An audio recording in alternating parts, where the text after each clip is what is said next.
আপনার mobile recording হইতে আছে, আপনার না করা হইতেছে, আপনার 2 লাখ টাকা পাঠান, নাইলে কিন্তু আরে মারি গেলাম। প্রথম ফোন দিয়েই তোফাজ্জল ধরে। তোফাজ্জল ধরার পর বলে, ভাবি আমি তোফাজ্জল, আমারে বিশ্ববিদ্যালয় হলে আটকাই রাখছে মোবাইল চুরির দ্বারে, আমার কাছে টাকা আছে, এটুকুই। এরপর আর একটা অক্ষর কথা হয় নাই। পরে ও ফোনটা কাটিয়ে যায়, ওই নাম্বার থেকে আবার ফোন দেয়, আমার জিজ্ঞেস করে আপনি কী হন, আমি তোফাজ্জলের ভাবি। তা ওরে তো আমরা মোবাইল চুরির দ্বারে আটকে রাখছি, ওরে আপনারা ছাড়াইয়ে নেন। আমি বলছি যে আসলে আমি তো মহিলা মানুষ, 2টা বাচ্চা নিয়ে বাড়ি থাকি, মহিলা, স্বামী নাই, তা আমি তো এটার ডিসিশন নিতেও পারবো না, আর ছাড়াইয়েও আনার সম্ভব আমার এখান থেকে ঢাকা। তাই আমি, ওর গার্জিয়ান আছে, মামারা আছে, ভাই আছে ঢাকা, একজন স্বাস্থ্য ভাই, তাদের নাম্বার দিছি, ওই। তারপর মিনিট 15 পর আবার অন্য একটা নাম্বার থেকে ফোন দেয়, দেওয়ার পর আমার হুমকি দেওয়া যায়, আপনি আমি ওই যে প্রথম নাম্বারটা দেয়, তখন বলছি যে, যখন চোরের কথা বলছে তখন আমি বলছি যে আসলে ও ভাই চোর না, ও একটা ভালো স্টুডেন্ট, অনার্স মাস্টার্স করা একটা ছেলে, ওর মাথায় সমস্যা, আপনার ওরে ছেড়ে দেন। হ্যাঁ, তারপর হয়েছে এটা বলার পর পরের ওই দ্বিতীয় ফোন দেওয়ার পরে বলতেছে যে আপনি পাগল বলছেন, ঠিক আছে, ও এতগুলো নাম্বার মুখস্থ জানে কীভাবে, আপনি সঠিকভাবে কথা বলেন, আপনার নাম কি? আমি নাম বলছি, আপনার মোবাইল রেকর্ডিং হইতে আছে, আপনার না করা হইতেছে, আপনার 2 লাখ টাকা পাঠান, নাইলে কিন্তু আরে মারি গেলাম। আমি হয় না, আমি কি বলবো, আমি মহিলা মানুষ, আমি কি বলবো, আমার গার্জিয়ান আছে, তারা কথা বলুক।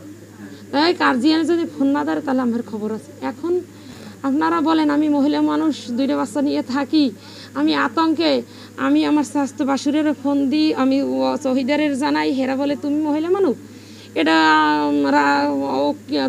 দুষ্টুমি করে না, কেউ কিছু করতে আছে টাকার জন্য, তুমি আর কেটা ফোন দেয়, এর মধ্যে আপনি করেন, ফোনটা অফ করে ঘুমান। আমি সকালবেলা ফোনটা অন করছি, এর মধ্যে ফোন যে তার মার্কে ফেলা নিয়েছি, আমার মামা শ্বশুরের ফোন দিয়েছে, তার কাছেও টাকা চাইছে, তার ড্রেস নাকি চাইছে 35,000, এইটুকুই আমি জানি। আমার শ্বশুর মারা গেছে সড়ক দুর্ঘটনায়, রোড অ্যাক্সিডেন্টে মারা যায়। তারপর 11 সালে 14 সালে আমার শাশুড়ি লিভার ক্যান্সারে মারা যায়। 2023 সালে নভেম্বর 16 জানুয়ারি আমার স্বামীর লিভার ক্যান্সার ধরা পড়ে এবং লাস্ট স্টেজে ছিল। 7ই এপ্রিল আমার স্বামীও মারা যায়। ও আমার স্বামী মারা যাওয়ার আগেই ওর মানসিক ভারসাম্য সমস্যা হইতো। কী কারণে হয়েছে এটা জানি না, যে ছাত্রদের সাথে মিশিয়ে না রাজনীতি করছে এই কারণে, এটা আমি বলতে পারবো না, এটা আমার স্বামী ভালো জানতো।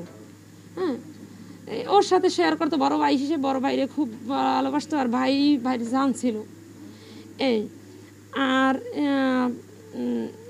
এরপর আমি আর বলতে পারবো না যে ওর বাবা মা মারা যাওয়ার পরে ও আসলে কোথায় থাকতো।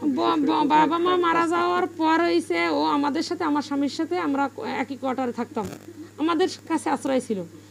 বছর 2-3 লেখাপড়া করার পর, লেখাপড়া শেষের পর ও বিভিন্ন থানায় রাইটিরগিরি করছে, নাজিরপুর, পিরিজপুর, তারপর ইন্দুরগিরি, এই জায়গায় বেশ ভালো মানুষের সাথে ভালো সম্পর্ক ছিল।